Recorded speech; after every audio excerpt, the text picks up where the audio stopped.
ఆంధ్రప్రదేశ్ రాష్ట్ర ప్రభుత్వ ఉద్యోగులందరికీ ఎంతో ఆసక్తికరమైన మరియు అత్యంత కీలకమైన సమాచారం ప్రస్తుతం వెలువడింది. దీని ద్వారా ఉద్యోగులు దీర్ఘకాలంగా ఎదురుచూస్తున్న ప్రధాన డిమాండ్లపై ఒక సంచలన నిర్ణయం తీసుకున్నట్లు తెలుస్తుంది.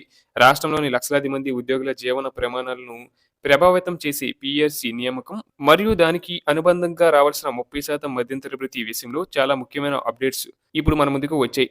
ఈ అంశాల గురించి ప్రతి ఒక్క ఉద్యోగికి స్పష్టమైన అవగాహన కల్పించాలనే ఉద్దేశంతో ఈ మొత్తం వ్యవహారంలోని పూర్తి వివరాలను విశ్లేషిస్తున్నామండి.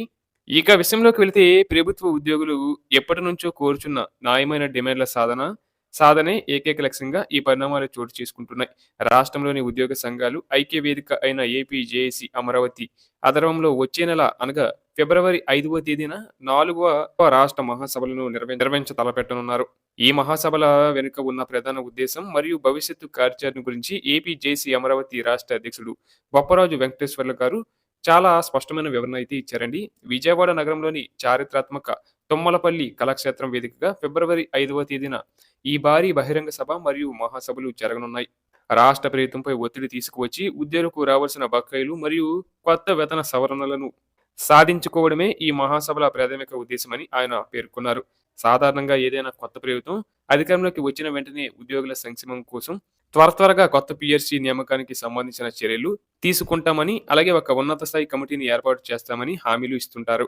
ఈ ప్రక్రియ పూర్తి కావడానికి కొంత సమయం పడుతుంది. కాబట్టి ఆలోపు ఉద్యోగులకు ఆర్థిక వెసులుబాటు కల్పించేందుకు 30% మధ్యంతర వృత్తిని ప్రకటిస్తామని గత ఎన్నికల సమయంలో మేనిఫెస్టోలో ప్రధానంగా వాగ్దానం చేయడం జరిగింది. కేవలం కొత్త పీఎస్సీ మాత్రమే కాకుండా గత కొంతకాలంగా పెండింగ్‌లో ఉన్న డీఏ బకాయిలు మరియు ఇతర ఆర్థిక ప్రయోజనాలన్నిటిని వెంటనే చెల్లిస్తామని ఆనాడు హామీ ఇచ్చారు. అయితే ప్రభుత్వం అధికారంలోకి వచ్చి ఇన్ని నెలలు గడుస్తున్నా ఆ హామీలు ఇంకా పూర్తి స్థాయిలో అమలు కాలేదని ఉద్యోగ సంఘాలు ఆందోళన వ్యక్తం చేస్తున్నాయి.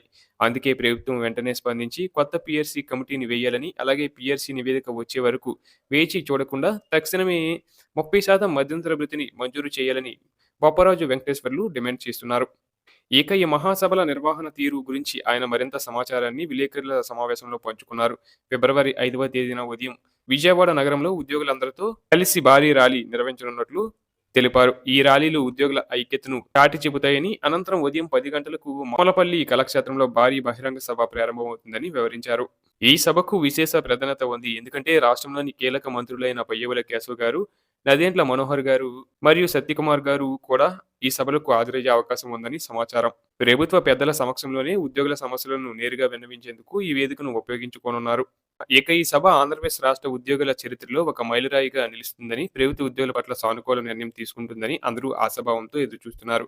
కాబట్టి ఉద్యోగులందరూ తమ హక్కుల సాధన కోసం ఐకమత్యంతో కదిలి రావాలని, ఈ మహాసభలను జయప్రదం చేయాలని బొప్పరాజు వెంకటేశ్వర్లు మరోసారి విజ్ఞప్తి చేశారు. ప్రభుత్వం త్వరలోనే సానుకూల ప్రకటన చేస్తుందని, తద్వారా ఉద్యోగుల కుటుంబాల్లో ఆర్థిక స్థిరత్వం వస్తుందని ఆశిద్దాం.